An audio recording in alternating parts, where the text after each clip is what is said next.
Good morning. You can all sit down now.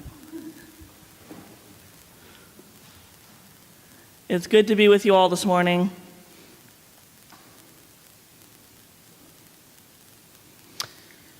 I have been in more courtroom cases than I can count. The lives of the people in our community revolve around judgment. In our work, we sit with young women in a courtroom where they are charged exorbitant fines for stealing food when they were homeless and pregnant. Or I've stood in homeless camps where kids are arrested and cuffed for grabbing a donut from Safeway. I've watched judges mock elderly men for not speaking English, or laugh at young men when they plead for a furlough to visit a dying mother. We live in a world not unlike the empire under which Jesus lived and worked, that divides the world between the good guys and the bad guys, good citizens and criminals, clean people and unclean people, or drug addicts, those who are able to make it in the world of capital and legal work, and those who are forced into illegal work in the black market to survive. In Matthew, leading up to the parable we read this morning, Jesus changes the playing field. He flips the tables, if you will. He announces an alternative empire, the kingdom not of Caesar, but of God, the kingdom of heaven. And in that kingdom, God takes the side of the poor and the hungry and the persecuted and the sorrowful. In that kingdom, Jesus is accused of hanging out with all the wrong people as he builds a movement. As he builds a movement of poor and oppressed people, of sex workers and fishermen, of outcasts and outlaws. Sometimes we in the church, and this I think has happened often in our history, we forget this. We join the empire. While we are sleeping, the enemy has come in and sown respectability. While we are sleeping, the enemy has come in and sown conformity. While we are sleeping, the enemy has come in and sown apathy and come in and told us to embrace the values of the empire. At the core of our work at Chaplains on the Harbor, at the core of my ministry as a priest on the streets and in jails in Grace Harbor County, is an effort to reverse that.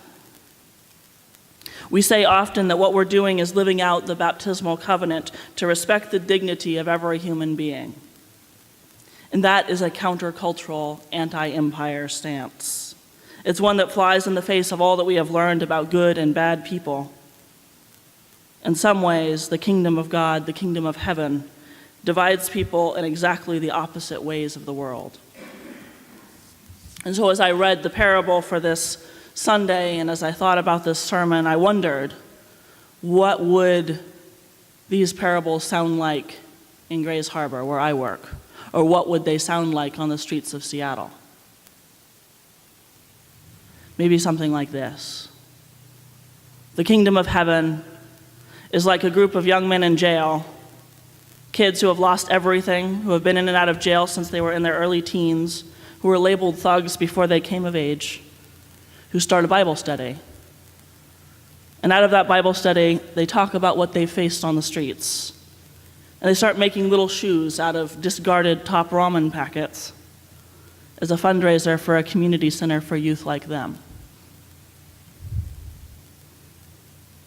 The kingdom of heaven is like a funeral for a beloved street leader who died just before his 44th birthday, where people come together to share stories, to cry and to laugh, to donate flowers and food, and sing his favorite Metallica songs together. The kingdom of heaven is like carrying Narcan, which is the antidote to opiate overdose, which is hitting the streets hard right now, in a travel pack alongside the Eucharist and first aid supplies. The kingdom of heaven is like taking a smoke break with a bunch of street kids and listening to their story without judgment, seeing them as beloved, as holy and completely human. The kingdom of heaven is like sharing lunch in a tiny fishing town where 71% of adults are out of the workforce and dozens of young people are couch surfing or on the street. And the guy who cooked lunch is sleeping in a tent in someone's backyard, and all the young people from the street gather with enough to eat and watch a comedy show. The kingdom of heaven is like a young woman who lived on the streets, and when she found out she was pregnant, got herself clean, found a way to get to doctor's appointments and parenting classes, couch surfed wherever she could find a place, and fought for her baby. Now, over a year later, she runs a meal program for her town and community. The kingdom of heaven is the exact opposite of the Roman Empire or of the world we live in. In the current system, struggling people face trial and judgment. In the court systems, from people in authority, from the people who hurry past them and try not to see them. In the kingdom of heaven, their lives matter. In the kingdom of heaven, their agency matters. In the kingdom of heaven, God honors their struggle for life. And so the church, here and now, is called to join that kingdom. At the end of the age, in Jesus' parables, the reapers will not divide good and bad people the way the empire does. It will divide between those who join the kingdom of heaven, the kingdom that prioritizes the outcast and the sex worker and the poor, and those systems and people who resisted that kingdom. The church in the world, the Episcopal Church in this diocese, we're called to this kingdom, this Jesus movement. And it's scary sometimes. It's scary to turn our back on the narrative we've been told, and it's scary to take sides. And yet, I see in my work a lot of pain and anger and suffering and horror.